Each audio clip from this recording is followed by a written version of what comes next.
Hello and welcome. कैसे हैं आप लोग? उम्मीद करते हैं बहुत अच्छे होंगे या अच्छे होने का नाटक कर रहे हैं। आज दिन है शनिवार, और शनिवार के दिन हम लोग का जो शेड्यूल है वो प्रीवियस ईयर को डिस्कस करने का शेड्यूल है। और इस कड़ी में हम लोग आज डिस्कस करेंगे एनटीपीसी ग्रेजुएट लेवल एग्जाम्स को,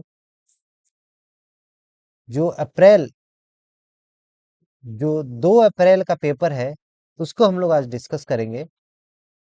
तो चलिए, पेपर को शुरू करने से पहले सबसे पहले समुद्र मंथन और उस मंथन से निकालते हैं ज्ञान को।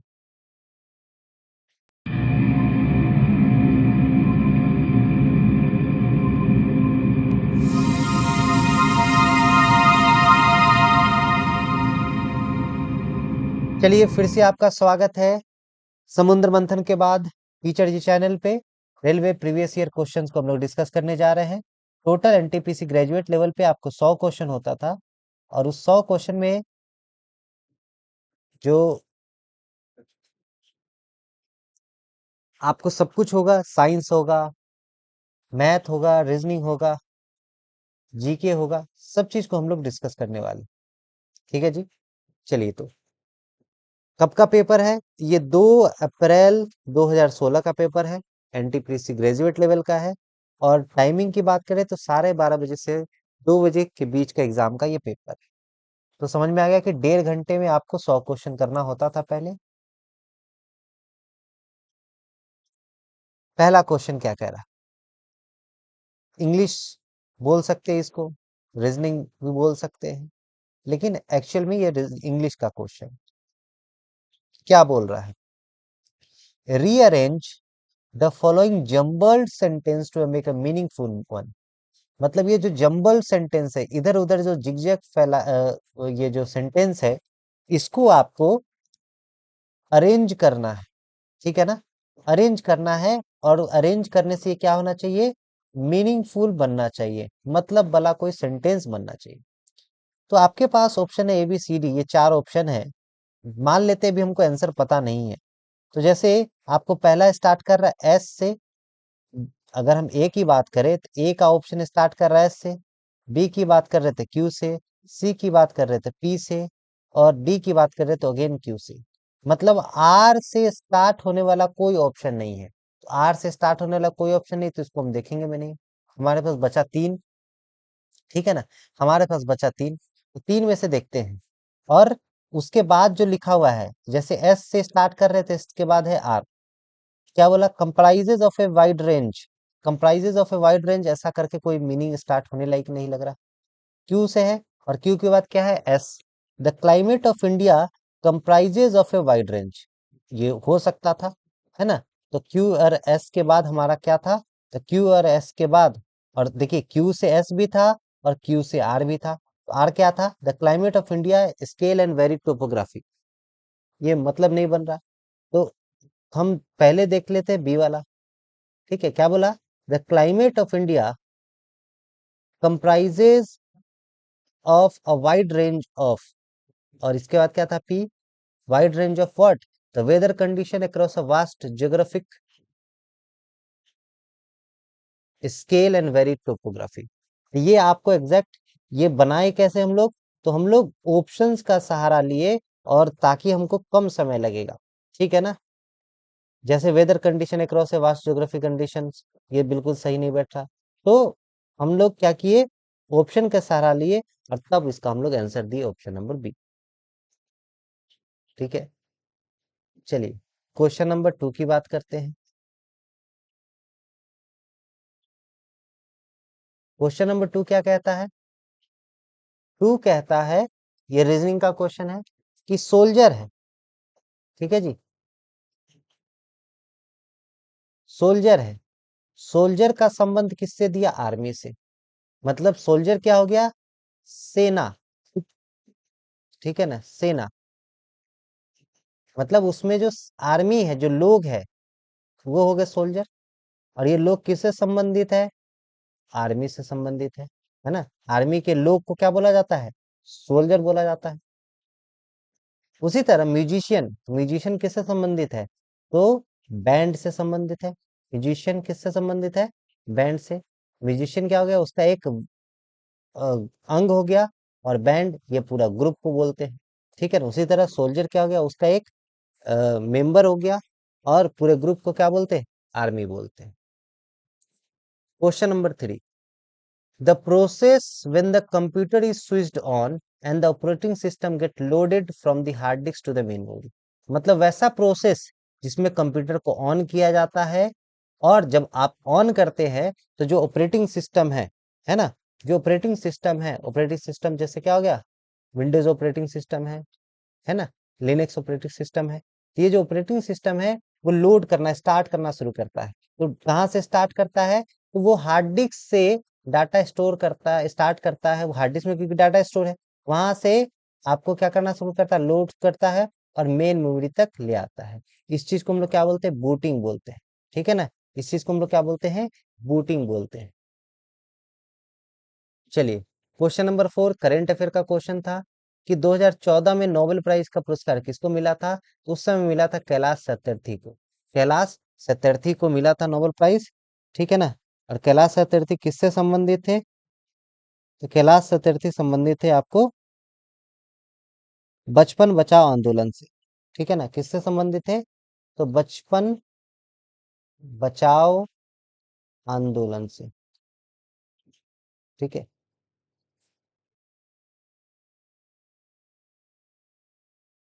चलिए, इनको कब मिला था? कब मिला था इनको? इनको मिला था आपको 2014 में। क्वेश्चन में भी पूछ दे किस चीज के लिए मिला था, तो पीस के लिए। किस चीज के लिए मिला था? पीस के लिए मिला था। ठीक है ना? सबसे पहला नोबेल पुरस्कार किसको मिला था भारत से? तो सबसे पहला नोबेल पुरस्कार मिला था, लिटरेचर से मिला था रविन्द्रनाथ टैगोर को 1913 में।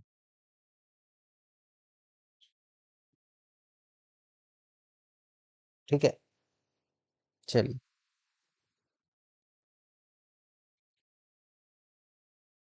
आते हैं अगले क्वेश्चन की ओर।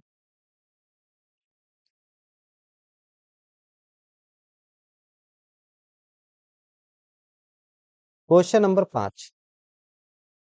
Question number 5, if three numbers,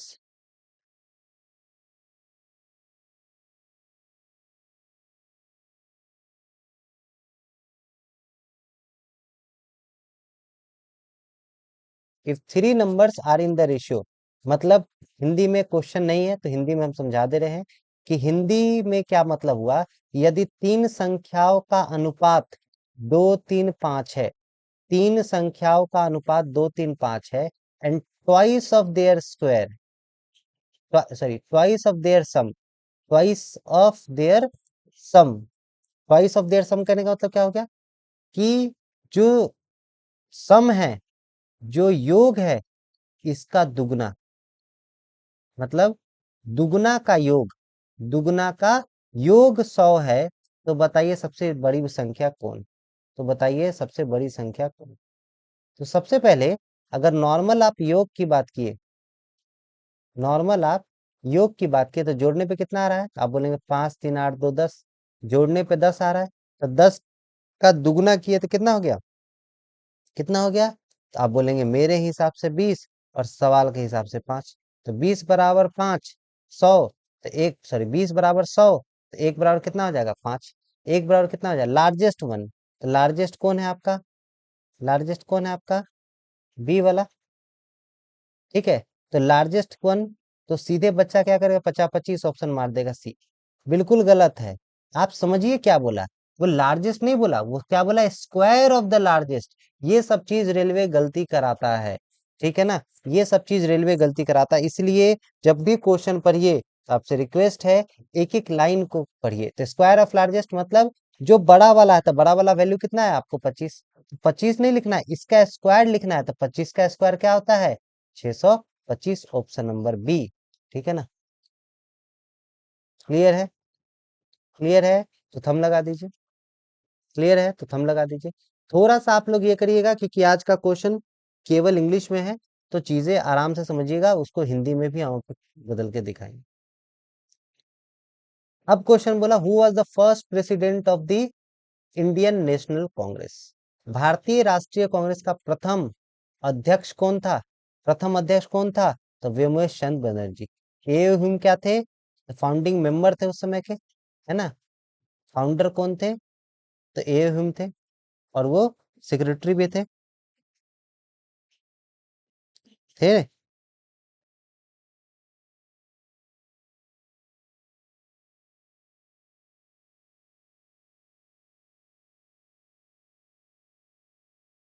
ठीक है ना।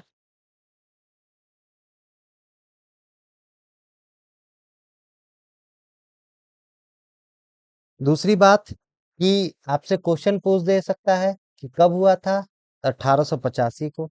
अगर डेट की बात करें, 28 दिसंबर को। ठीक है ना। कहाँ हुआ था?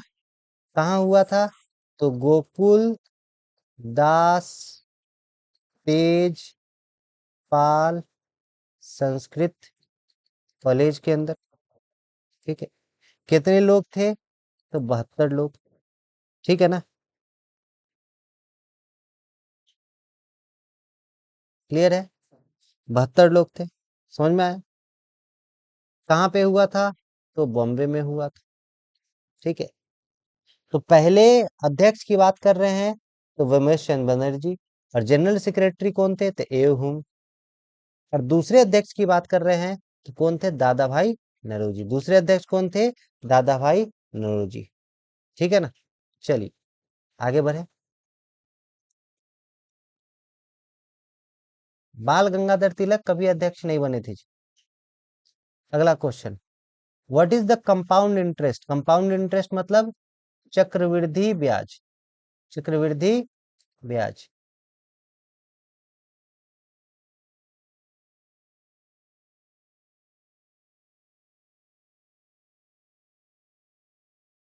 ठीक है। चक्रवृद्धि ब्याज निकालना है आपको। कितना पे? 48,000 पे। ठीक है ना। 48,000 पे 2 साल के लिए 20% ब्याज दर पे, अगर इंटरेस्ट जो है सालाना लिया जा रहा है। तो अब समझिए, पहला साल, दूसरा साल, सीढ़ी बनाए। ठीक है ना। पहले साल में एक, दूसरे साल में दो सीढ़ी। तो साधारण ब्याज, कंपाउंड इंटरेस्ट का मतलब क्या है? ब्याज के ऊपर ब्याज। साधारण ब्याज का मतलब क्या है? ब्याज के ऊपर ब्याज। मतलब 48,000 का अगर 20% ब्याज देना है, 48,000 का 20% ब्याज देना है, कितना हो जाएगा? 9600 रुपया। 48,000 कोई राशि है, ये अपने आप में 100% है। एक जीरो से एक जीरो कटा, मतलब 10% बराबर दे रहा 4800। तो 20% बराबर कितना हो जाएगा? इसका दुगना, यानी 9600। 9600 ब्याज दिया, अगले साल भी 9600 देगा। ये तो नॉर्मल साधारण ब्याज है।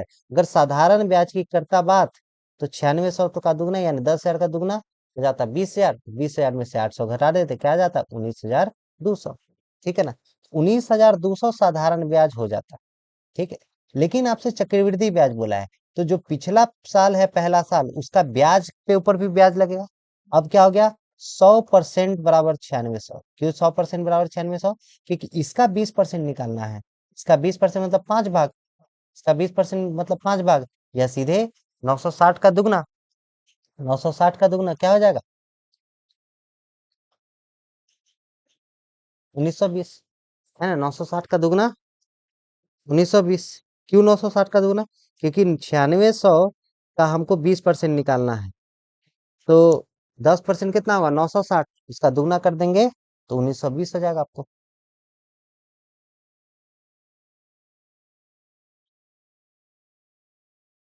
ठीक है। चलिए, तो 1920 और 19,200, 1920 और ये 19,200 दोनों को जोड़ देंगे तो आपका वैल्यू कितना आ जाएगा? आप बोलेंगे 21,120। 21,120। ये आपको क्या हो गया? ये आपको क्या हो गया? Compound interest. कितना ब्याज लगा वो। क्वेश्चन ध्यान से पढ़ेंगे। कभी ब्याज दे देता है, तो कभी पूछ देगा कितना राशि चुकाना पड़ेगा। कितना राशि चुकाना पड़ेगा मतलब क्या हुआ? आप केवल ब्याज ही देके तो काम नहीं चला लीजिएगा। कितना राशि चुकाना पड़ेगा, तो केवल ब्याज ही देके तो काम नहीं चला लीजिएगा। तो आपको क्या देना पड़ेगा? ब्याज भी देना पड़ेगा और मूलधन भी देना पड़ेगा।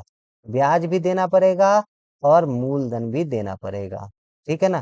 तो क्वेश्चन आपको ध्यान से पढ़ना है। यहाँ पे चूंकि केवल ब्याज बोला था तो हम ब्याज लिख दिए। अगर कितना राशि चुकाना पड़ता तो ब्याज और मूलधन, 21,100 ब्याज हो गया और 48,000 आपका क्या है, मूलधन हो गया। तब कितना पैसा चुकाते उसके, 69,120। ये सब सावधानी आपको क्वेश्चन के अंदर बरतना है कि क्या पूछ रहा है, क्योंकि ऑप्शन में दोनों रहेगा। देख रहे हैं ना, यहाँ पे आपको 69,120 भी है, यहाँ पे 69,120 भी है और 21,120 भी है। तो 21,120 ब्याज हो गया और 69,120 अमाउंट हो गया।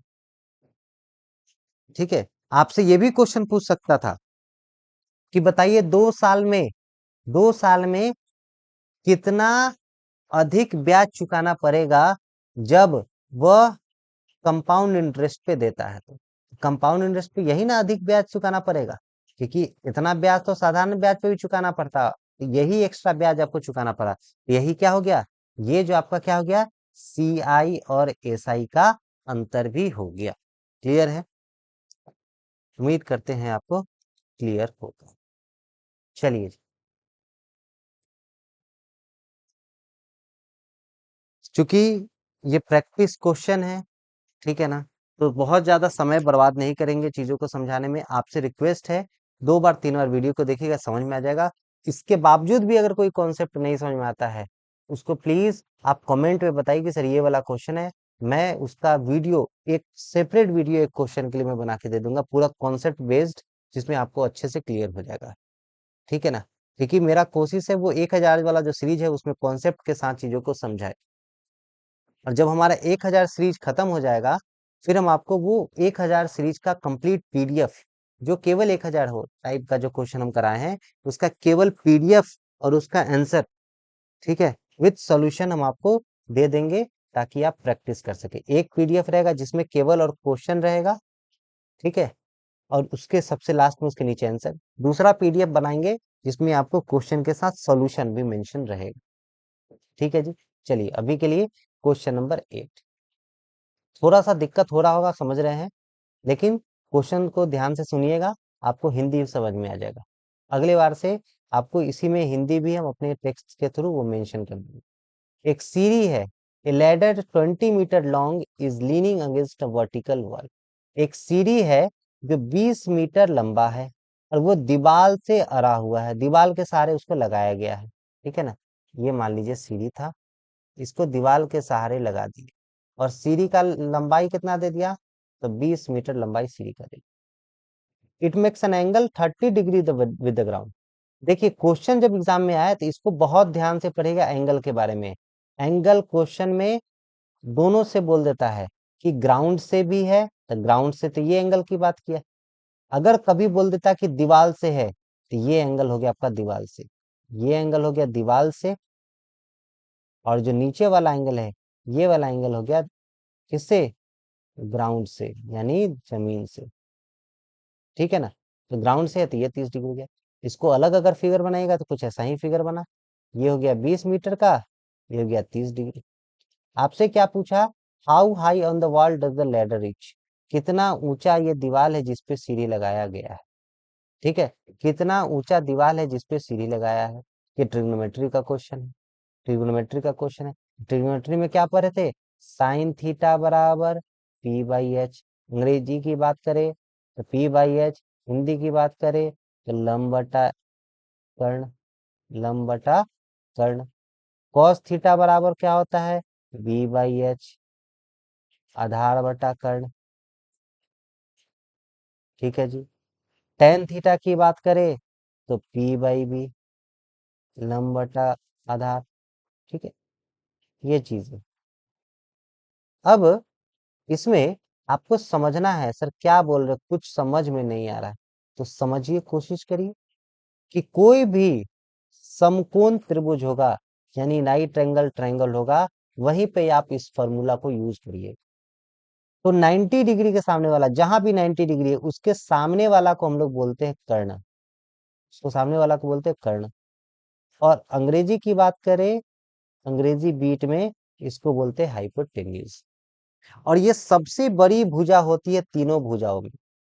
और जो बचा हुआ है, अब मान लीजिए इस एंगल की बात कर रहे हैं, अब जो बचा हुआ लंब है और आधार है, ये दोनों एंगल पे डिपेंड करता है, मतलब जिस एंगल की बात कर रहे हैं।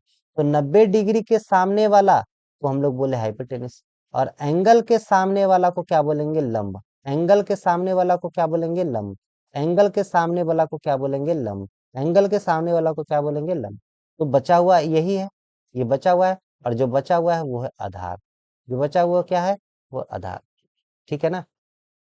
तो आपको समझना है, मान लीजिए एंगल ये रहता है, जैसे अगर दीवार से लगाया रहता है एंगल, तो एंगल के सामने वाला लंब ये हो जाता है। ठीक है। और चूंकि 90 डिग्री फिक्स है, तो ये तो कर्ण फिक्स है, तो लंब ये है तो आधार ये हो जाएगा। ठीक है ना? तो दिख रहा है ना, एंगल पे डिपेंड कर रहा है, एंगल के सामने वाला लंब। ठीक है, और बचा हुआ है जो वो आधार। क्वेश्चन क्या बोला? ऊंचाई। तो ये निकालना है, एंगल के सामने वाला निकालना है, एंगल के सामने वाला लंब मतलब पी निकालना है। पी निकालना है, तो बी दिया है क्या? तो नहीं दिया है। एच दिया है। पी निकालना है, एच दिया है। पी निकालना है, एच दिया है। पी निकालना है, एच दिया है। तो पी और एच का संबंध किसके साथ है? तो आप बोले साइन के साथ। तो क्या आपके दिमाग में आया नहीं कि सर हाँ, साइन 30 बराबर होता है पी बाई एच, और साइन 30 का मान होता है 1/2। साइन 30 का मान होता है 1/2। तो पी हमको निकालना है, एच दिया है 20, 2 से 10 बार में, तो पी बराबर क्या हो गया? 10। Option number A. ठीक है जी, ऑप्शन नंबर ए। चलिए, क्वेश्चन नंबर 9। क्वेश्चन नंबर 9 क्या कहा? राम कह रहा है। राम कह रहा है किसको? सीता के बारे में राम कह रहा है, सीता के बारे में राम कह रहा है, सीता के बारे में क्या कह रहा है? सीता जो मेरी है, सीता कौन है मेरी? मेरे paternal great grandfather. Paternal grandfather होता, पैटर्नल का मतलब दो अंग्रेजी में टर्म आएगा, पैटर्नल और मैटरनल। कभी कभी इसको हिंदी में इसी को लिख देगा पैटर्नल, है ना, मैटरनल। पैटर्नल मतलब पिता साइड से बात करते हैं, मैटरनल रहेगा तो माता साइड से बात करेंगे। ठीक है ना, माता साइड से बात करेंगे। पैटर्नल ग्रैंडफादर दादा हो गए, मैटरनल ग्रैंडफादर आपके नाना हो गए। अब यहाँ क्या बोला? ग्रेट ग्रैंडफादर, मतलब पर दादा या पर नाना। ठीक है ना, पप्पा के दादा। ठीक है, तो पैटर्नल ग्रैंडफादर मतलब पप्पा के दादा, तो मेरे क्या हो गए? ग्रैंडफादर। तो Sita is my paternal grandfather. तो राम के कैसे तरीका है? राम के पप्पा, राम के दादा, राम के परदादा। ठीक है ना? तो परदादा की आगे लाइन में पढ़ेंगे अब, क्योंकि परदादा तक चर्चा किया है, तो हमको परदादा तक दिखना चाहिए था। सीता कौन है? Paternal great grandfather, only son, only son, only son, मतलब मेरे परदादा के केवल एक ही बेटा। कौन? वो मेरे दादा। इसके इसके कौन है? Only daughter in law. ओ, ओनली डॉटर इन लॉ का मतलब समझे, मतलब एक ही बहुरिया है। ठीक है ना, यही हमारी बहुरिया है। ठीक है, यही एक ही बहुरिया है। तो एक ही बहुरिया का मतलब क्या हुआ? इस दादा को एक के बेटा, और एक के को बेटा कौन है? राम के पापा। ये दोनों आपस में क्या हो गए? पति पत्नी, दंपति। ठीक है, क्वेश्चन क्या पूछा? सीता कैसे रिलेटेड है राम से? अब देखिए तो, पप्पा की वो कौन हो गई? तो पप्पा की वो हो गई मेरी मम्मी। ठीक है ना, तो राम की मम्मी हो गई है। ठीक है, ऑप्शन पूछा, तो अब देखिए पहला मैटरनल अंट। मैटरनल अंट का मतलब होता है मामी। पैटर्नल अंट का मतलब होता है, पैटर्नल अंट का मतलब होता है कि फुआ भी हो जाएगी, चाची भी हो जाएगी। ऑप्शन क्या हो जाएगा? सी, मदर, क्योंकि राम की कौन है? वो माँ है। ठीक है, ठीक है जी, क्लियर है? फिर से एक बार समझ लीजिए, फिर से एक बार समझ लीजिए, और अच्छे से क्लियर हो जाएगा। ठीक है, इस तरह के क्वेश्चन को सॉल्व करने का यही तरीका है। जो चीज बोला है वो चीज दिखना चाहिए। क्या दिखना चाहिए? कि पैटर्नल ग्रैंड ग्रैंडफादर की बात हुआ, मतलब परदादा का बात हुआ, परदादा भी दिखे, परदादा दिख तक दिख रहे हैं, मतलब परदादा का चर्चा हुआ, इसका परपोता भी होगा। परदादा का बेटा क्या हो जाएगा? ये दादा हो जाएगा। दादा का बेटा क्या हो जाएगा? पप्पा बनेगा। पप्पा का बेटा क्या बनेगा? पोता बनेगा। ठीक है ना? अब बात कर रहा है, राम बोला है किसके बारे में? सीता के बारे में। तो यहाँ से सीता तो कोई नहीं दिख रही है, सब दादा है। तो इसमें से सीता है नहीं, इसके अलावा कहीं होगी। अब देखते। सीता है, सीता है क्या? मेरे पैटर्नल ग्रैंडफादर, मेरे परदादा की कुछ लगती है सीता, तो क्या लगती है? ओनली सन, केवल सन, केवल सन, केवल सन। केवल सन कौन हो जाएंगे तब? मेरे दादा। केवल सन कौन हो जाएंगे? मेरे दादा। कौन बोल रहा है? राम के एकमात्र पुतोही, यानी बहुरिया, मेरे परदादा के एकमात्र बेटा के एकमात्र पुतोह है। मेरे परदादा के एकमात्र बेटा के एकमात्र पुतोह है। तो पुतोह के लिए तो बेटा होना चाहिए, पुतोह के लिए तो बेटा होना चाहिए। तो बेटा के जो कन्या है ना, पतोहू, जैसे भी लिख लीजिए, बहू रानी। ठीक है ना? तो ये बहू जो है, ये बहू कौन है? यही है सीता। यही है सीता। सीता के बारे में बोला कि सीता जो है मेरे परदादा के एकमात्र बेटा की बहू है। एकमात्र बेटा की बहू है। ठीक है ना? परदादा के एकमात्र बेटा दादा, दादा की बहू मेरे पप्पा की मम्मी। कौन बोला? राम बोला। तो राम की कौन हो गई? सीता। तो माँ हो गई। ठीक है ना? इस तरह का क्वेश्चन इसलिए देता है, आपको ऑप्शन में नहीं दिया, वाइफ भी दे सकता था। क्योंकि राम सीता, आपके दिमाग में सीधा है, राम सीता की कौन थी? सॉरी, राम सीता का जोड़ी क्या है? पति पत्नी का है। उस तरह से क्वेश्चन दे देगा। राम के बारे में पूछा तो पति ऑप्शन में रहेगा, सीता के बारे में पूछा तो पत्नी ऑप्शन में रहेगा। ठीक है, लेकिन वो चीज नहीं मानना। अगला क्वेश्चन है मैथ का। A piece of cloth, a piece of cloth cost Rs 35। एक कपड़ा का टुकड़ा है, कितना मीटर लंबा है पता नहीं। एक कपड़ा का टुकड़ा है, कितना मीटर है लंबा पता नहीं। हम मान लेते हैं एक्स मीटर लंबा कोई कपड़ा का टुकड़ा है। ठीक है जी। और इस एक्स मीटर लंबे कपड़ा का टुकड़ा का कीमत पड़ा 35 रुपया। तो 35 रुपया में, ठीक है ना, पूरा कपड़ा हो गया। तो हम ऐसे समझे कि एक्स मीटर कपड़ा का दाम 35 रुपया है, तो 1 मीटर कपड़ा का दाम कितना होगा? आप बोलेंगे 35/x। यहाँ तक तो किसी का कोई दिक्कत नहीं होगा। जब एक्स मीटर कपड़ा का दाम 35 रुपया है, तो 1 मीटर कपड़ा का दाम क्या हो जाएगा? 35 रुपया। ऐसे समझ लीजिए, अरे 20 पेन का दाम जब 500 है, तो एक पेन का दाम क्या लिखते हैं आप? 500/20। ठीक है ना? वही चीज तो यहाँ की है कि एक्स मीटर कपड़ा का दाम 35 है, तो 1 मीटर कपड़ा का दाम क्या हो जाएगा? 35/x। दूसरा अगला केस क्या बोला? If the piece were 4 metre longer, यदि पीस जो हम ले रहे हैं वो 4 मीटर लंबा होता, और मतलब एक्स मीटर ना होके क्या होता? x+4 मीटर का होता। x+4 मीटर का होता। तो each metre were cost 1 rupees less. तो हर एक मीटर का दाम 4 रुपया कम पड़ता। मतलब x+4 मीटर का दाम 35 रुपया है। तो यहाँ से हम बात करें तो 1 मीटर का दाम कितना पड़ेगा? तो 35/x+4। 35/x+4। यहाँ तक तो कोई दिक्कत नहीं है। यहाँ तक तो कोई दिक्कत नहीं है जी। समझ में आ रहा है तो थम लगाइए।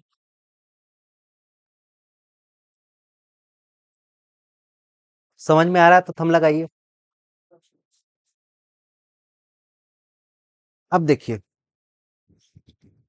क्या बोला। अब कॉमन सेंस लगाइए, पहले कम कपड़ा खरीद रहे थे, अब 4 मीटर ज्यादा कपड़ा खरीद रहे हैं। अभी वाला सस्ता कि बाद वाला महंगा? तो पहले वाला महंगा, कि पहले कम कपड़ा था और अभी वाला सस्ता। तो दोनों में अंतर दिया, दोनों में अंतर दिया कि कितना का है? 1 रुपया का अंतर है। ठीक है ना? 1 रुपया का अंतर है। तरीका देखिएगा सॉल्व करने का। यहाँ पे तरीका देखना है आपको। ठीक है? 35 कॉमन ले लीजिएगा, 35 कॉमन ले लीजिएगा तो क्या बचेगा? आप बोलेंगे सर 1/x माइनस 1/x+4, ठीक है ना, बराबर कितना? बराबर 1। ध्यान से समझिए, चीजों को आसान बना देंगे यहां से, ठीक है ना, ध्यान से समझिए जी इसको।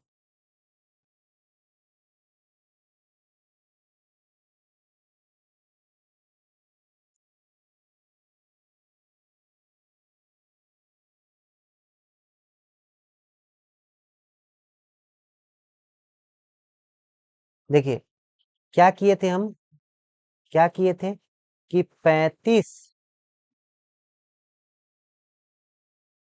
35 को कॉमन लिए थे तो बचा था 1/x minus 1/x+4 is equal to 1। फिर से समझ लीजिए क्या दिया हुआ था, आपको दिया हुआ था 35/x में से घटा रहे हैं 35/x+4 को, तो 35 कॉमन हो गया, 35 कॉमन हो गया तो 1/x। अब नीचे हम अगर बात करते तो ये हो जाता लघुत्तम, और ये हो जाता x+4, क्योंकि x को x से भाग देंगे तो x कट जाएगा तो बचेगा x+4 माइनस x, ये 35 बराबर x+4 में से x चला गया, ठीक है ना, बचा क्या? 4/x+4 बराबर, ये 35 को नीचे ले आएंगे तो 1/35, ठीक है जी, 1/35। यहां तक समझ में आया? फिर से समझ लीजिए हम क्या बोले, फिर से समझ लीजिए। हम बोले कि ये दिया हुआ था 35, 35 में से 35/x में से घटा रहे हैं 35/x+4, और ये कितना दे रहा है? 1 का। ये कितना दे रहा है? 1 का। तो हम 35 कॉमन ले लिए, जब 35 कॉमन ले लिए तो ऊपर बचा 1, यहाँ भी बचा 1, तो वही चीज लिखे 1, 1 नीचे बचा x और इधर बचा x+4, और x/x+4 एलसीएम ले लिए तो दोनों का गुणनफल होगा। मान लीजिए 1/3 है और 1/5 है, जब इसका लघुत्तम नहीं लेते पाते हैं तो क्या करते? सीधे गुना लिख देते, वही गुना लिख दिए। जब 3 को 3 गुना 5 से भाग देंगे तो 3 कटेगा, 5 बचेगा, उसी तरह 5 से भाग देंगे तो 5 कटेगा, 3 बचेगा, यहाँ भी वही किया। x से भाग दिए तो x+4 बचा तो x+4 लिख दिए, ठीक है जी।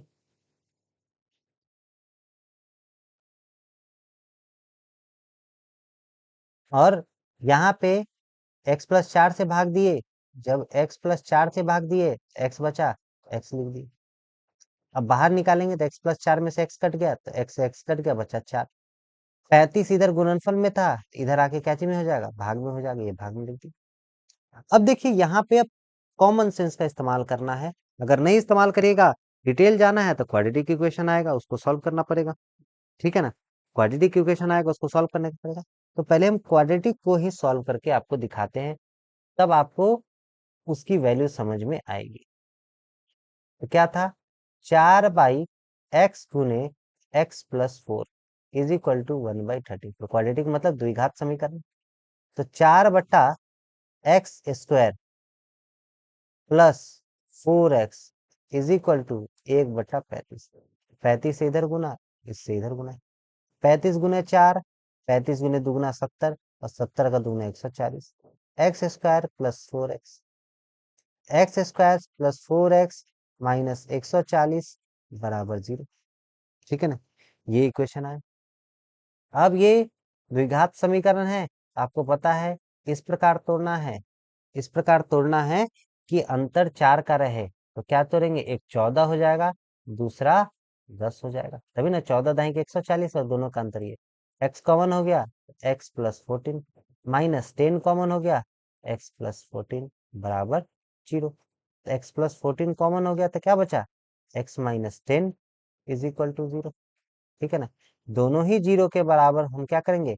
जैसे a गुना b 0 है, a गुना b 0 है, ये कब संभव है? या तो a 0 रहा होगा या b 0 रहा होगा, ठीक है ना। मतलब जैसे a के जगह पे 0 है तभी ना 0 गुने b करें तब 0 हो, या b के जगह पे 0 हो तो b के जगह पे 0 हो, तो a गुने 0 करें तब भी 0।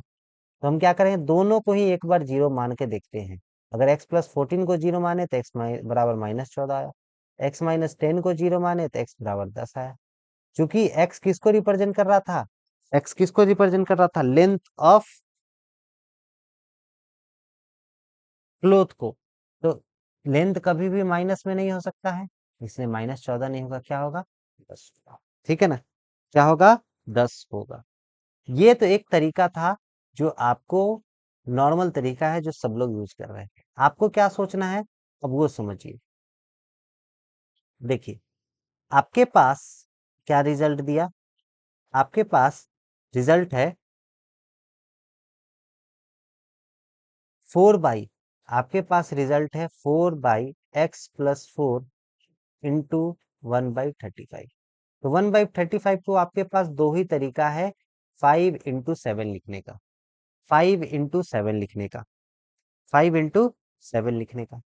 अब देखिए ये कंपैरिजन जब आप कर रहे हैं, जब ये कंपैरिजन कर रहे हैं तो जरा देखिए सब कुछ ठीक था, नीचे वाला को नीचे से कंपेयर कर सकते थे, ठीक है ना, क्या कर सकते थे। आप बोलेंगे अगर हम x का वैल्यू 5 ले इसके हिसाब से तो 5 में 4 जोड़ेंगे 9 होना चाहिए, तो यहाँ तो हो नहीं रहा, लेकिन दो गुणनफल में है तो ये ठीक है।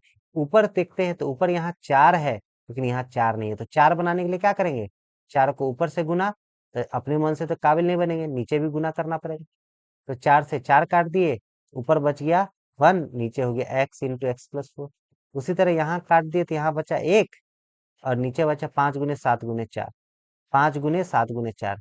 अब जरा समझिएगा, 4 को हम क्या कर दिए, अब इसको अगर तोड़ेंगे, 5 × 20 = 140, अगर गुना कर देते हैं तब की हम बात कर रहे हैं, तब इससे भी आसान है, आप 4 को 2 2 करके दोनों को दे दीजिए, फिर भी इसको हम समझते हैं। 140 को इस प्रकार तोड़ना है कि 2 का अंतर हो, तो 14 दाही के 140, तो छोटा वाला पहले है तो यहाँ भी छोटा वाला पहले, बड़ा वाला बाद में है तो बड़ा वाला बाद में। अब सीधे तुलना कर दिए कि x का वैल्यू क्या हो जाएगा 10, x का वैल्यू क्या हो जाएगा 10, तो वही आपका उत्तर था। जो यहाँ चीज की है वही चीज यहाँ भी है, बस सोचने का तरीका हम चेंज कर दिए। ठीक है जी, ठीक है जी, आशा करते हैं चीज समझ में आई होगी। नहीं समझ में आए वापस से रिपीट करके देख लीजिएगा, क्योंकि क्वेश्चन बहुत सारा है, अगर सब पे हम ऐसे टाइम देते रहे तो आपका सॉल्व नहीं हो जाएगा, क्योंकि अभी हम 10वां नंबर क्वेश्चन तक ही है। चलिए क्वेश्चन नंबर 11, क्वेश्चन नंबर 11 आपका क्या है, करेंट अफेयर का क्वेश्चन था, इसको छोड़ते आगे बढ़ते हैं। अब दिया Mughal empire was founded by, Mughal साम्राज्य की स्थापना किसके द्वारा की गई, ये तो सबसे आसान क्वेश्चन रहा था उस समय का, बाबर के द्वारा। कब किया गया था, 1526 में। किस लड़ाई के बाद, पानीपत का प्रथम युद्ध के बाद, पानीपत का प्रथम युद्ध के बाद। ठीक है ना, किसके बीच हुआ था पानीपत का प्रथम युद्ध, इब्राहिम लोदी, इब्राहिम लोदी और बाबर के बीच। ठीक है ना, इब्राहिम लोदी और बाबर के बीच। दूसरा पानीपत का युद्ध कब हुआ था, 1556। तीसरा पानीपत का युद्ध कब हुआ था, 1761। आपको कमेंट में बताना है सेकेंड किसके बीच और थर्ड किसके बीच हुआ था पानीपत का युद्ध। ठीक है जी, चलिए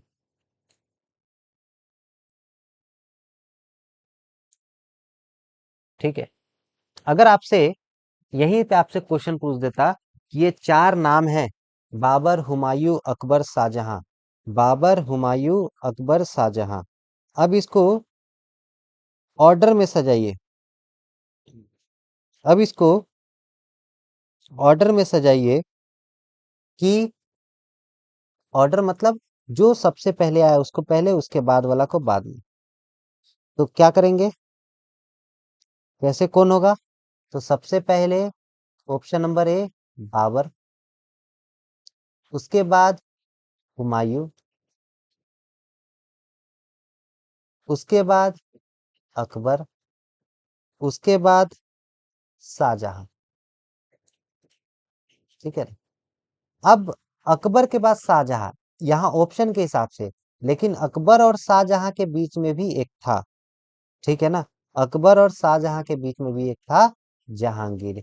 क्वेश्चन कुछ भी पूछ सकता, मान लीजिए इस बार यही पूछ देता कि अकबर और शाहजहां के बीच में कौन शासक था मुगल एम्पायर का। ठीक है ना, तो आपको ये पता होना चाहिए। ठीक है ना, शाहजहां के बाद कौन आया, औरंगजेब। ठीक है, चलिए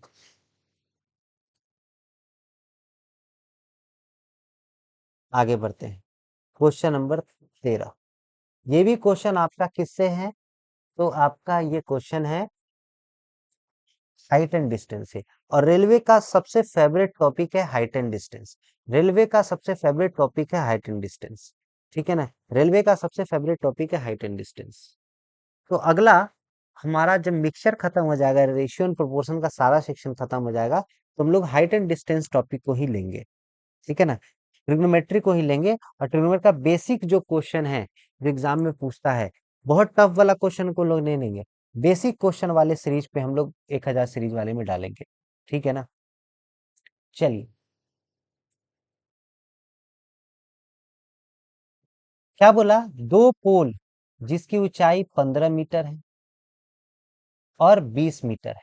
दो पोल है, एक 15 मीटर और दूसरा 20 मीटर, तो इससे ऊंचा दिखना चाहिए। ठीक है जी।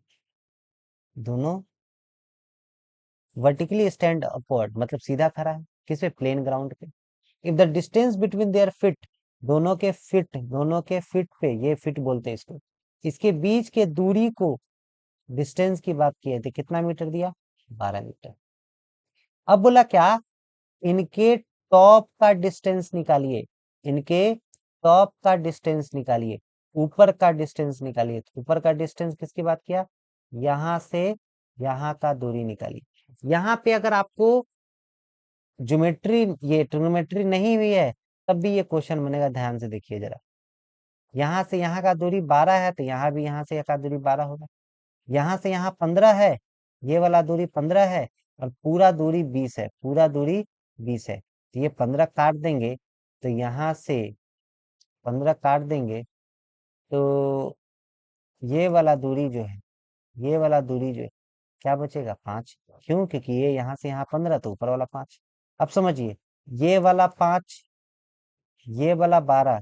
अरे सर, ये तो ट्रिपलेट है, 5 12 13। हाँ बिल्कुल सही पकड़े हैं, ये है ट्रिपलेट। ये हो जाएगा 13। आया क्या हमको ट्रिग्नोमेट्री लगाने का? जरूरत नहीं आया। इसीलिए कभी कभी क्वेश्चन को पढ़ लिया कीजिए। हो सकता था आपको ट्रिग्नोमेट्री नहीं आता हो, लेकिन ट्रिपलेट आता जरूर होगा। अगर ट्रिपलेट नहीं भी आता, तो ये समकोण त्रिभुज है, दोनों छोटका का स्क्वायर बराबर बड़का का स्क्वायर। तो छोटका हो गया 5 25, 12 का हो गया 144। अब कर देते 169, इसका वर्ग मूल कर देते तो क्या आ जाता? 13 आ जाता। अगर याद है तो ठीक है। क्या क्या ट्रिपलेट होता है? तो 3 4 5, 5 12 13। मतलब श्योर है कि अगर अगर विकर्ण 13 है, तो दूसरा जो भुजा है 5 और 12 ही होगा। अगर समकोण त्रिभुज है तो कंफर्म है। 7 24 25, 9 40 41। ठीक है ना, ये सब ट्रिपलेट है जो आपको याद रखना है एग्जाम के लिए, ताकि आप तुरंत बना। चलिए क्वेश्चन नंबर 14। Question number 14। ठीक है, क्या बोला? फिर से समझिए, किसका क्वेश्चन है? ये ब्लड रिलेशन का क्वेश्चन है। ब्लड रिलेशन आपको रेलवे के एग्जाम के लिए बहुत इंपॉर्टेंट है। ब्लड रिलेशन बहुत बहुत बहुत बहुत इंपॉर्टेंट है। ठीक है ना, रेलवे के लिए 2 से 3 क्वेश्चन आपको एग्जाम में देखने को मिलेगा। खूनी रिश्ता, इसको हिंदी अगर आप रूपांतरित करते हैं, इसका क्या अर्थ निकलता है? खूनी रिश्ता। खूनी रिश्ता। How is Sameer related to Akbar? Wow. Sameer कैसे रिलेटेड है किससे? अकबर से। समीर की तुलना किससे कर रहा? अकबर से। मतलब क्वेश्चन यहाँ पे एग्जाम में यही कंफ्यूजन हो जाता है, किसके बारे में पूछ रहा है? तो समीर के बारे में पूछ रहा है कि समीर क्या लगेगा अकबर का। समीर क्या लगेगा अकबर का? ठीक है, समीर क्या लगेगा अकबर का। देखिए, कभी भी ऐसा क्वेश्चन है तो आप अपने आप को समीर के जगह पे रख लीजिए। मतलब आप क्या लगेगा किसके? अकबर के। आप क्या लगेगा किसके? अकबर के। आप क्या लगेगा किसके? अकबर के। अब क्या बोला? If Sameer introduce he hello meet this, किसके बारे में बात किया? अकबर के बारे में। अकबर को इंट्रोड्यूस कर, hello hello guys, let me introduce someone, this is Akbar and this is what. ठीक है, तो अकबर के बारे में इंट्रोड्यूस करा रहा है कि अकबर को किस रूप में इंट्रोड्यूस किया? As his maternal grand mothers. Maternal, maternal. तो सबसे पहले अमीर, समीर हो जाएगा, अमीर बोल रहे थे। समीर ग्रैंड मदर की बात किया। ग्रैंड मदर होगा तो सब माँ भी होगी, क्योंकि मैटरनल मतलब नानी के यहाँ की बात कर रहा, माँ की माँ, नानी माँ, माँ की माँ, नानी माँ, नानी माँ गुस्सा छोड़ दो।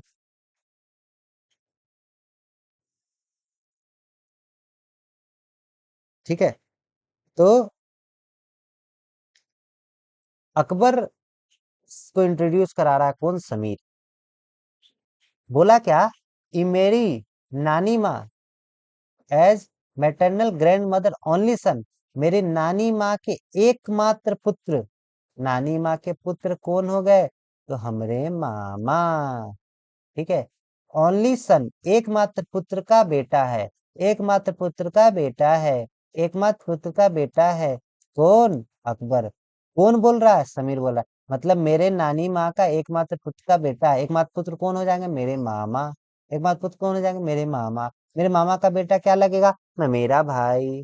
तो समीर इसका क्या लगा, मेरा भाई। यानी अंग्रेजी में बहुत अच्छा चीज है, अंग्रेजी में बहुत अच्छा चीज है, कजन लिख देना है सीधे। कजन लिख देना है, कजन में ममेरा फुफेरा चचेरा नरेरा ममेरा सब भाई आ जाता है। ठीक है ना, कैसा भी भाई हो वो कजन होता है। ठीक है ना। इसलिए लोग घूमने भी जाता है किसी को लेकर के, क्या बोलता है, कौन है, अरे नहीं नहीं कजन है, ये थोड़ी बोला मेरी कजन है, सीधे बोल दिया कजन है। तो किसी की कजन है, हम लेके आए हैं घूमने के लिए। चलिए आगे बढ़ते हैं भाई।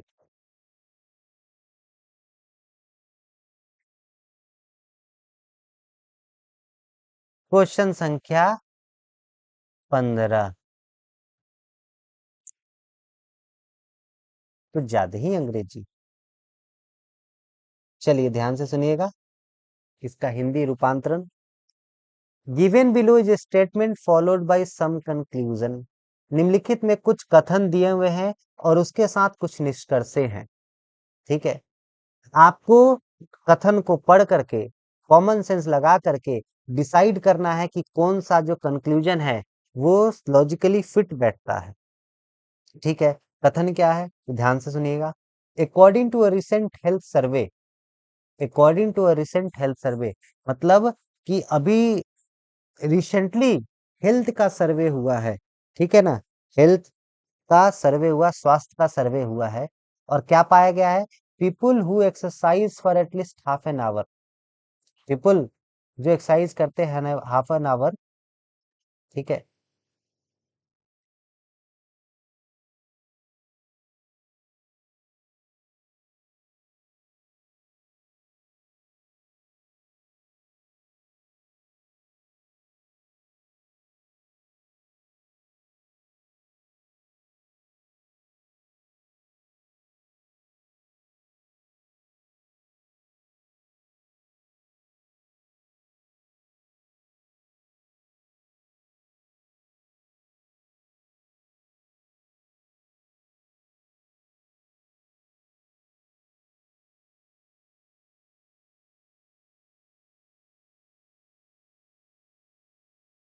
चलिए।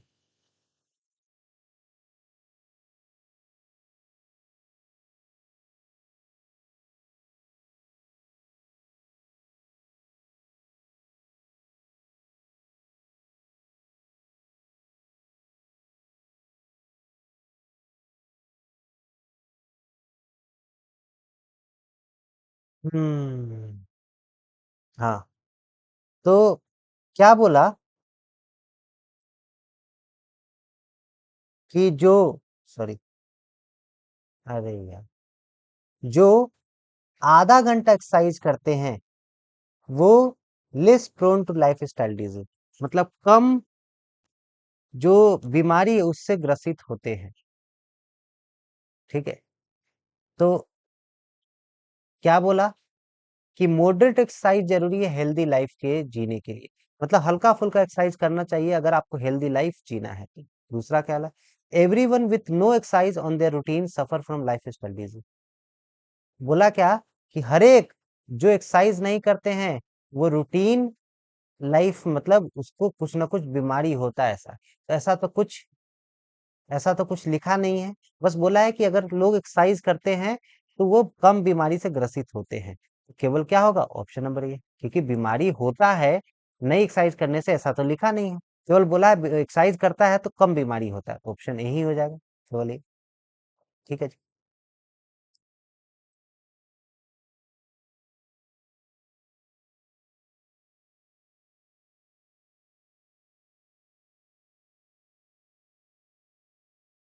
देखिए,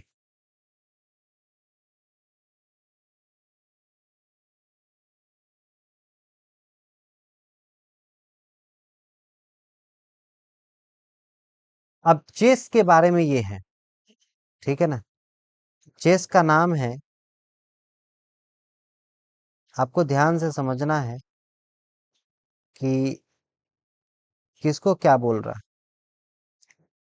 तो जब पौन की बात करते हैं, जो पौन की बात करते हैं, देखिए बंगाली में लिखा हुआ है सैनिक, है ना, सौ इसे लिखा था बंगाली में, देख रहे हैं ऐसे,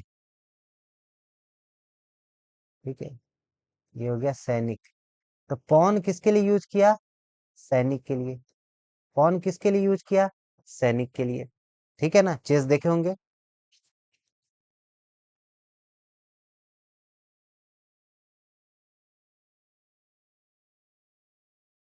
और रुक की बात कर रहा है, ये रुक बोलते हैं हाथी को। रुक किसको बोलते हैं, हाथी को। अगर आप चेस खेले होंगे, एक मिनट आपको सर्च करके ही दिखा देते हैं।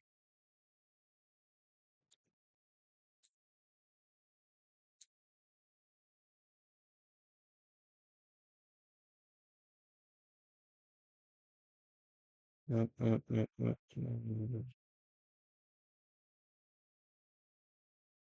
वो भी चलो।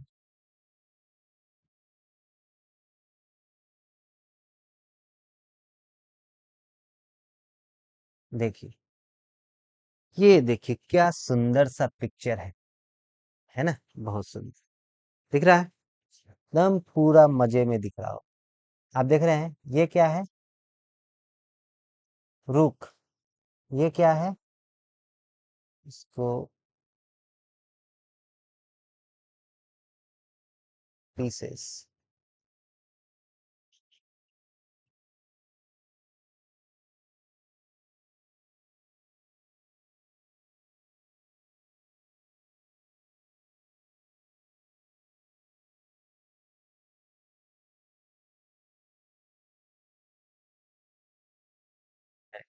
ठीक है, छोड़िए। हाँ। हम्म, देखिए, ये हुक है जिसको हम लोग हाथी बोलते हैं। ये है नाइट जिसको हम लोग घोड़ा बोलते हैं। ये है बिशप जिसको हम लोग ऊंट बोलते हैं। ठीक है ना। ये किंग यानी राजा, क्वीन इसको, ठीक है ना। तो मेनली आपको कंफ्यूजन होता है इसमें, हुक, नाइट, बिशप। ठीक है, तो नाइट तो घोड़ा याद रहता है सबको, बिशप और हुक में, रुक में कंफ्यूजन हो जाता है। रुक किसके लिए, हाथी के लिए। बिशप किसके लिए, ऊंट के लिए। और ये पॉन किसके लिए है, ये हो गया आपका प्यादा के लिए। ठीक है ना, प्यादा जो सैनिक जिसको हम लोग बोलते हैं। क्या बोलना चाह रहा है कि निम्नलिखित में से कौन सा अलग है, कौन सा अलग है। तो अब देखिए अलग कौन होगा, सैनिक। ये तो सब बड़का बड़का आदमी सब है। एगो हाथी है उसका वैल्यू अलग, एगो घोड़ा है उसका वैल्यू अलग, ऊंट है उसका वैल्यू अलग। एक क्यों बेचरका ये ना अलग है, सबसे गरीब सबसे आगे रहता है, ये सबसे अलग है। ठीक है जी। चलिए, क्वेश्चन बना, oldest wild field in Asia.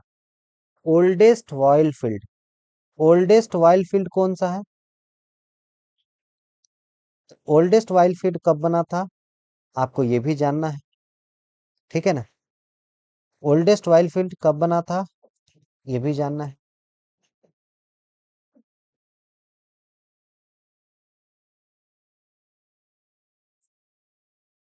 तो ये आपको असम के अंदर बना था। जगह का नाम की बात करें तो क्या है, डिगबोई। है ना। डिगबोई, असम के अंदर डिगबोई है। ये फर्स्ट रिफाइनरी था एशिया का, समझ लीजिए। एशिया का पहला रिफाइनरी था, सोच लीजिए। जो कब स्टार्ट हुआ था? 1901, 1901 में स्टार्ट हुआ था। एकदम बीपीआई है जी। क्यों इंपॉर्टेंट है? क्योंकि स्टिल वर्किंग है, अभी तक काम कर रहा है। वर्ल्डेस्ट रिफाइनरी है जो अभी तक काम कर रहा है। ठीक है ना। आपसे अगर थोड़ा सा और डिटेल में जाके पूछे तो ये डिस्ट्रिक्ट पूछ सकता है। तो डिस्ट्रिक्ट क्या है? तिनसुकिया। तिनसुकिया, है ना। तिनसुकिया असम का डिस्ट्रिक्ट है। उसका, उसके अंदर ये डिगबोई जगह है, वहां पे ये सिचुएटेड है। चलिए, क्वेश्चन नंबर 18। क्वेश्चन नंबर 18 किसके बारे में बात कर रहा है? Simple interest on a certain some of money, साधारण ब्याज की बात कर रहा है। 2 साल के लिए 1200, compound interest on the same sum of money invested at same rate of interest for 2 year amount to, what was the principal. बहुत अच्छा। मतलब हमको मूलधन ही गायब कर दिया।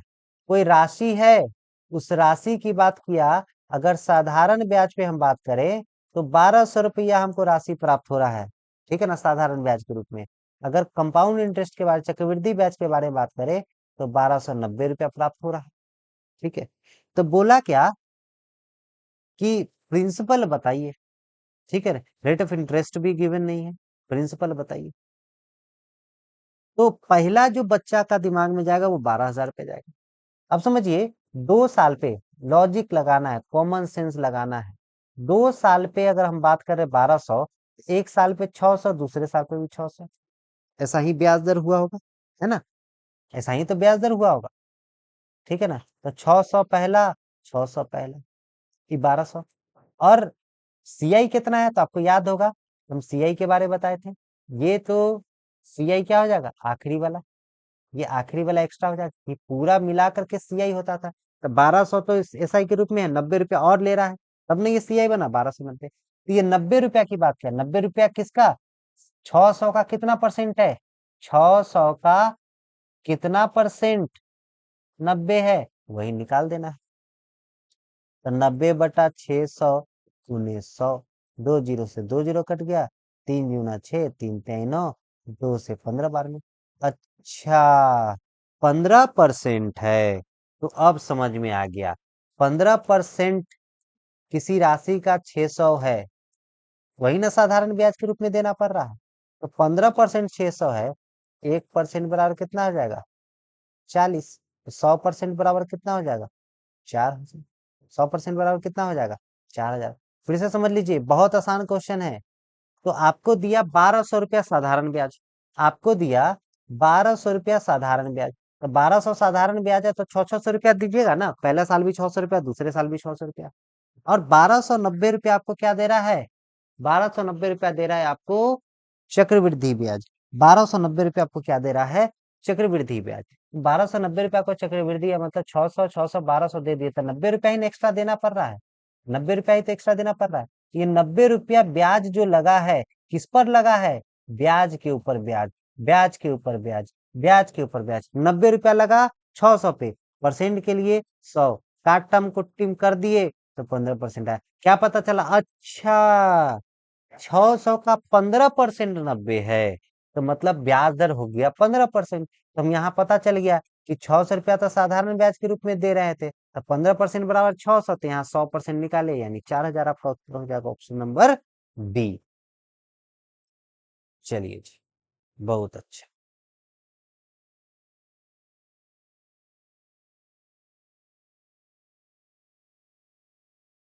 इस तरह का क्वेश्चन भी खूब गलती होता है, क्योंकि बच्चा देखता नहीं, आओ देखा न ताओ मार दिए दाव। ठीक है ना। आओ देखा न ताओ, वाह, ये तो लाइन बन गया। आओ देखा न ताओ मार दिए दाव, हो गया घाव। ठीक है ना, विजोर। आओ देखा न ताओ मार दिए दाव, हो गया घाव। ठीक है ना। तो मत समझ लीजिए भाई। तो थोड़ा सावधानी, घाव कैसे, अब समझिए मेरी बात को, इसको भी हम समझा देते हैं। ये क्या है कि आप क्वेश्चन पूरा नहीं पढ़े और आप टिक मार दिए, ठीक है ना, दाव मार दिए, ठीक है। और जब रिजल्ट आया तो आपका नहीं हुआ एक नंबर से, काहे, क्योंकि जो आप देखे भी मार दिए, पूरा क्वेश्चन नहीं पढ़े, मारे अरे यार इतना इजी क्वेश्चन मार देते हैं। तो जब आपको रिजल्ट नहीं होगा तो घावे ना हो, समझिए। तो इसीलिए आपसे विनती है कि जब भी आपको क्वेश्चन दिखे, और खासकर जो आसान क्वेश्चन दिख रहा है उसको तो एक बार और पढ़िए, तो क्या वाकई में आसान है कि बस ललचा रहा है ना, क्योंकि लालच बुरी बला, ठीक है ना। यहाँ बोला which of the following is false, निम्नलिखित में कौन सा गलत है। तो चूंकि साउंड वेव जैसे ही दिखता है तो बच्चा क्या मारता है, लॉन्गिट्यूडनल वेव है। क्वेश्चन पूछा कौन गलत है, ये नहीं पूछा कौन सही है, तो गलत कौन है, गलत कौन है, प्रेशर है, साउंड वेव में प्रेशर है। लॉन्गिट्यूडनल वेव है ये तो सबको पता है, मैकेनिकल वेव भी पता है, इलेक्ट्रोमैग्नेटिक वेव नहीं है, इलेक्ट्रोमैग्नेटिक वेव नहीं है, तो ये आपका गलती हो जाएगा, ठीक है ना। दूसरा चीज यहाँ क्या गलती होता है, आप तो मार लिए सी कि सी गलती होगा, और आप क्या तीसरा ऑप्शन मार दिए, तीसरा में क्या है, ए है, तो ये भी गलती हो जाता है। ऑप्शन ध्यान से देखना है, एक पहला में दिया है बी, दूसरा में दिया है सी, तो ये हो जाएगा आंसर। इस बात का भी ख्याल रखिएगा, बता रहे हैं, नहीं तो हो जाएगा घाव, क्योंकि मारे हैं बिना देखे दाव, तो हो गया घाव।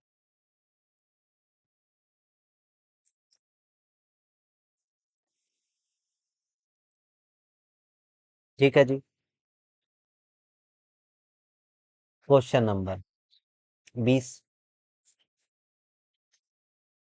वही same question, data sufficiency statement पढ़ना है और अपने बुद्धि से विवेक से उत्तर देना। Some tier two cities in India, transportation is one of the major problem. कुछ दो टायर सिटीज वाले शहर में जो ट्रांसपोर्टेशन है वो बहुत मेजर प्रॉब्लम है, ठीक है, ये बोला। अब उत्तर क्या दे रहा है, all tier two cities are not well connected, सभी दो टायर सिटीज वाले शहर कनेक्टेड नहीं है अच्छे ढंग से, ठीक है। इसमें तो कुछ ऐसा नहीं लिखा है, इसमें तो कुछ वैसा कंक्लूजन में नहीं दिख रहा है। Lack of transportation facilities is the only problem in Indian metros, transportation facilities का कमी इंडियन मेट्रोज के अंदर बहुत ज्यादा प्रॉब्लम है, ये भी गलती बात है। तो क्या हो जाएगा option, neither one of them follows, मतलब कोई भी फॉलो नहीं कर रहा है, तो ऑप्शन डी है। फिर से वही बात, आपको ढूंढना है कि ऑप्शन डी कहाँ है, तो ये डी कहाँ है, टू में है, ठीक है। ये साइलो का क्वेश्चन है, साइलो का क्वेश्चन, घबराइए नहीं जी, 5 क्वेश्चन और करेंगे, 5 क्वेश्चन के बाद सेशन खत्म कर देंगे, 25 क्वेश्चन पे ही। साइलो का क्या क्वेश्चन है, ऑल रैट्स आर हिल, सभी चूहा पहाड़ है, सभी चूहा, ये सारे चूहा के बारे में क्या बोला, ये सारा चूहा पहाड़ है, सारा चूहा पहाड़ है, ठीक है ना, सारा चूहा पहाड़ है। जल्दी आपको अगले वीक में एक रीजनिंग का रिकॉर्डेड सेशन लाएंगे, ठीक है, अलग अलग टॉपिक के ऊपर। दूसरा, सभी हिल रिवर है, सभी हिल रिवर है, यहाँ आपको रेट लिख दीजिए और सभी हिल रिवर है, ठीक है। जब भी इस तरह का केस है, ऑल ए आर बी, सभी ए बी है, ध्यान से समझ लीजिए, इस तरह का क्वेश्चन कभी गलती नहीं होगा। सभी बी सी है, ठीक है ना, कभी गलती नहीं होगा जी, इस तरह का क्वेश्चन ध्यान से समझ लीजिए, अभी कॉन्सेप्ट आपका क्लियर हो जाएगा। तो छोटका, फिर उससे बड़ा, फिर उससे बड़ा, ऐसा बढ़े। तो इस तरफ जब भी जाएंगे, इस तरफ जब भी जाएंगे, मतलब एगो छोटका कटोरी है उससे बड़का कटोरी में डाले, इस बड़का कटोरी को एक सीधे टब में डाल दिए, है ना। तो बड़का टब जो होगा, ये जो बड़का टब होगा ये छोटका टब में पूरा चला जाएगा, तो आप बोलेंगे नहीं पूरा तो नहीं जाएगा, लेकिन थोड़ा थोड़ा जाएगा, है ना, बड़का टब छोटका कटोरी में थोड़ा तो जाएगा ना, थोड़ा जाएगा। लेकिन इधर से बढ़ रहे हैं, तो छोटका जब थोड़ा जा रहा है, आपको मेरे को बिस्कुट दे दिए, लीजिए खाइए, था आप पूरा खा गए, बोले थोड़ा बिस्कुट खाए हैं, तो आप क्या बोलेगा, नहीं खाए। अरे भाई जब आप पूरे बिस्कुट खा गए, है ना, पूरे बिस्कुट खा गए, तो छोटका थोड़ा बिस्कुट खाया कि नहीं, तो इधर से जब जाएंगे छोटा से बड़ा की ओर, छोटा से बड़ा की ओर जाएंगे, तो थोड़ा भी सही होगा, मतलब सम भी सही होगा, और ऑल भी सही होगा, सभी भी सही होगा। लेकिन बड़का से छोटका की ओर जा रहे हैं, बड़का से छोटका की ओर जा रहे हैं, तो केवल और केवल थोड़ा सही होगा। और निगेटिव स्टेटमेंट तो ऐसे भी गलत होना है। ठीक है, निगेटिव स्टेटमेंट ऐसे भी गलत होना है। क्या बोला कि सम रिवर्स आर रेड, कुछ नदी, कुछ नदी चूहा है, कुछ नदी चूहा है। सही है, बिल्कुल सही, इधर से बढ़ रहा है, सही है ना, पहला सही। तो अब जब आपको पहला सही निकल गया है, वैसा ऑप्शन में कुछ नहीं है, 3 गो 4 गो 5 गो होने वाला, तो सीधे कहला टाइम बर्बाद करिएगा, सीधे मार दीजिएगा।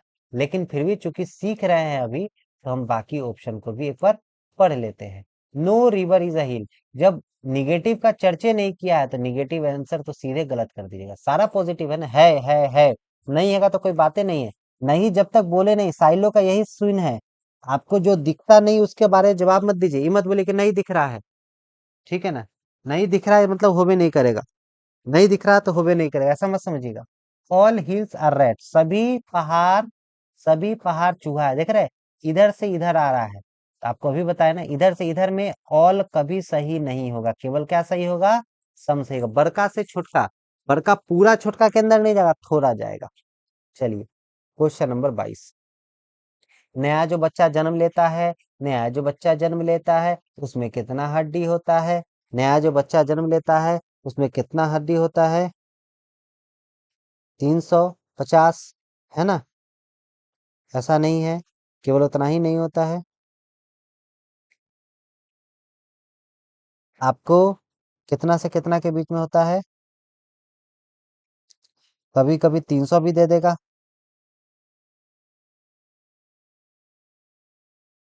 ठीक है, कभी कभी 300 दे देगा। मतलब जनरली ये 270 से लेकर के 350 तक होता है, 270 से लेकर के 350 तक होता है। ठीक है ना, जैसा ऑप्शन रहेगा उसके हिसाब से काम कर लीजिएगा। चलिए, क्वेश्चन नंबर 23, वो करंट अफेयर था। ठीक है, जैसे टेक्नीशियन वाला जब हम लोग क्वेश्चन पढ़ रहे थे, तो वहां पे ये चीजें समझाए थे कि जिसका वेवलेंथ ज्यादा, तरंग दैर्घ्य जिसका ज्यादा, उसका फ्रीक्वेंसी कम, फ्रीक्वेंसी कम, फ्रीक्वेंसी कम। ठीक है ना, इनवर्सली प्रोपोर्शनल होता है। और तरंग दैर्घ्य किसका ज्यादा होता था? आपको बताए थे, रेड का। तरंग दैर्घ्य किसका ज्यादा, तरंग दैर्घ्य का मतलब क्या होता था? इस दोनों के बीच का गैप, चाहे ऊपर के गैप चाहे नीचे के बीच का गैप। तरंग दैर्घ्य किसका ज्यादा होता था? रेड का। तो रेड का ज्यादा है तो फ्रीक्वेंसी रेड का कम होगा। Answer option number C. और वेवलेंथ कम किसका होगा, तरंग दैर्घ्य कम किसका होगा? वायलेट का, क्योंकि विव्यूअर बताए थे, VIBGIOR, अंग्रेजी में। अब बैगनी पिनाला, है ना, बैगनी पिनाला। ठीक है, तो वेवलेंथ कम किसका होगा? वेवलेंथ कम वायलेट का होगा। तो वेवलेंथ कम वायलेट का होगा, तो उसका फ्रीक्वेंसी सबसे ज्यादा होगा। ध्यान रखिएगा, बताए थे, देखे ना, टेक्नीशियन का क्वेश्चन इसमें भी पूछा, इसलिए ध्यान से समझा करिए। ये आपका क्वेश्चन जो है करेंट अफेयर का क्वेश्चन है, तो उस समय का क्वेश्चन है करेंट अफेयर, अब ये जरूरत आपके नहीं है।